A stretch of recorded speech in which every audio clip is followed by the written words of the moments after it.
So we have completed lecture number 9. This is lecture number 10, students. So the next point is number 11, equity. So Fayol said that there should be a good sense and experience. Good sense plus experience needed to ensure fairness to all employees.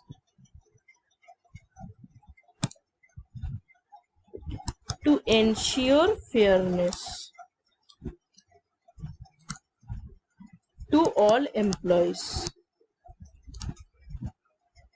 Okay, who should be treated as fairly as possible. So here the principle states that managers should have a just and kind behavior. If the manager is not doing good behavior, then the entire organization cannot able to be or sustain motivated. So now the managers should have a just and kind behavior towards the workers. The fair behavior towards workers will surely ensure the loyalty and devotion from the workers. The workers will be motivated to do any work. They should be loyal enough. Management should appreciate the efficiency and also penalize the underperformance or inefficiency, like in differential fees wage system. Just take the example. For example, today there are many foreign companies. Those are headed by Indian origin. Those are headed by Indian origin professionals. That means who has the origin in India, whose father or mother was born in India. There are different foreign companies are there that are headed by Indian origins, Indian residents. Their father mother was Indian resident and they are Indian. And many Indian companies appoint foreign nationals also in managerial and technical position to gain from their experiences.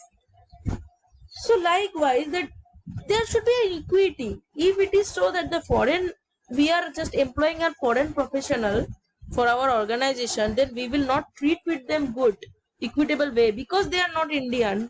That will not be okay now.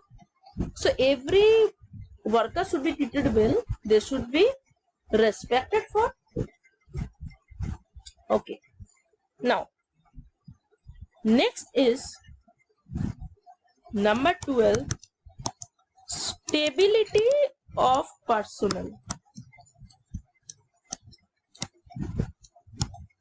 Employee turnover should be minimized to maintain organizational efficiency.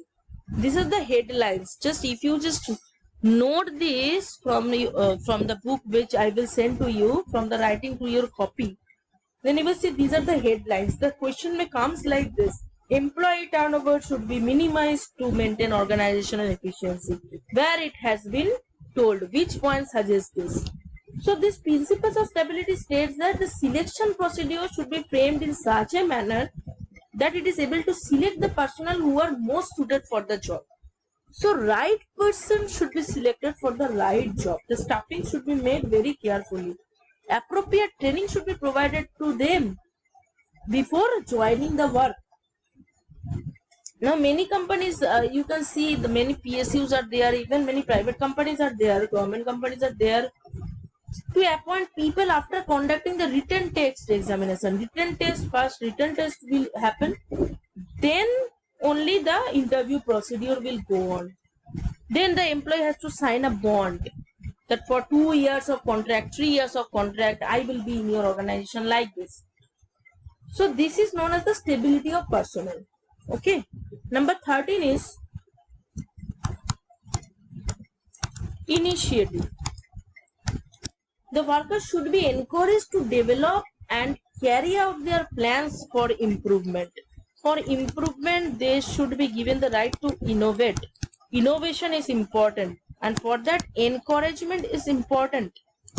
The worker should be encouraged that if you can do better, you may do this. So to prepare a marketing strategy, it should receive, a sales manager should give the suggestion to make efficient marketing strategy, more customer oriented one.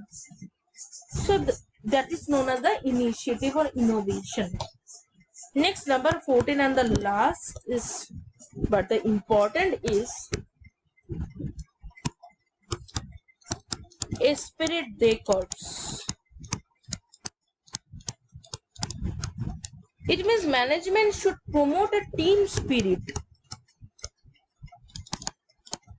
Management should promote a team spirit of unity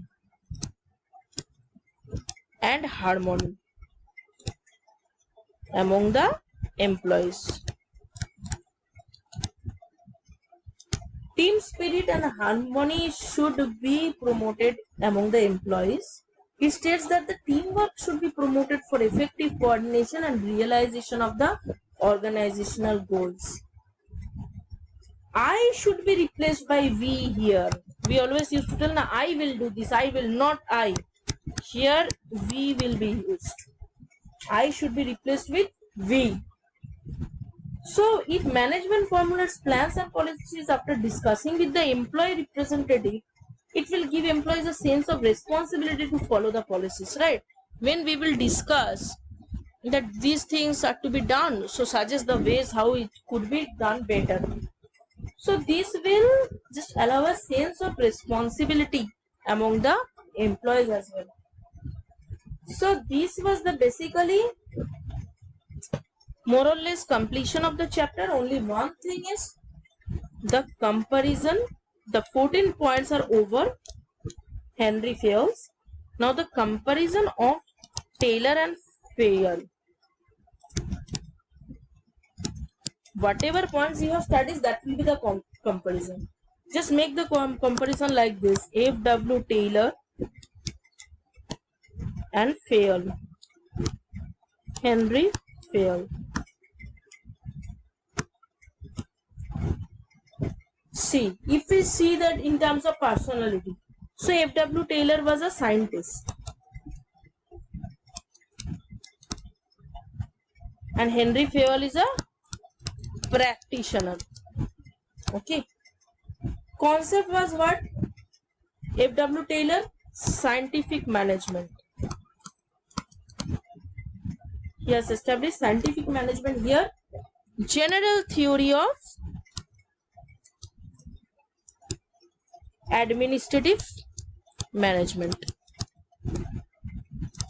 Likewise, focus was for F.W. Taylor, the focus was on factory shop floor to improve the productivity, and Henry Fayol explained what must be included as a managerial task to improve overall administration.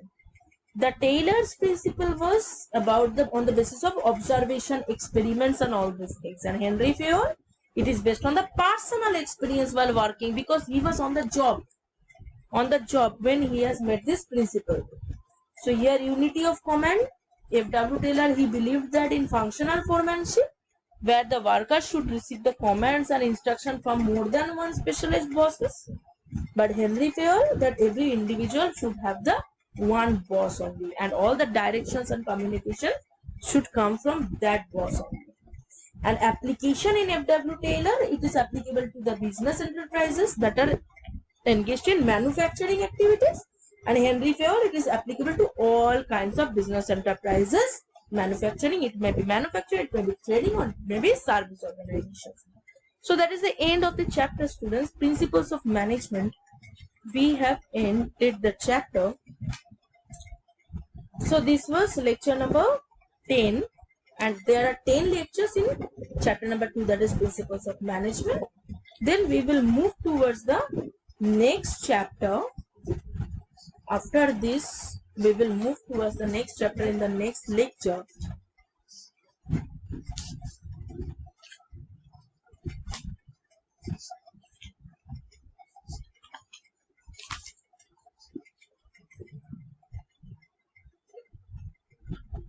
That is management and business environment.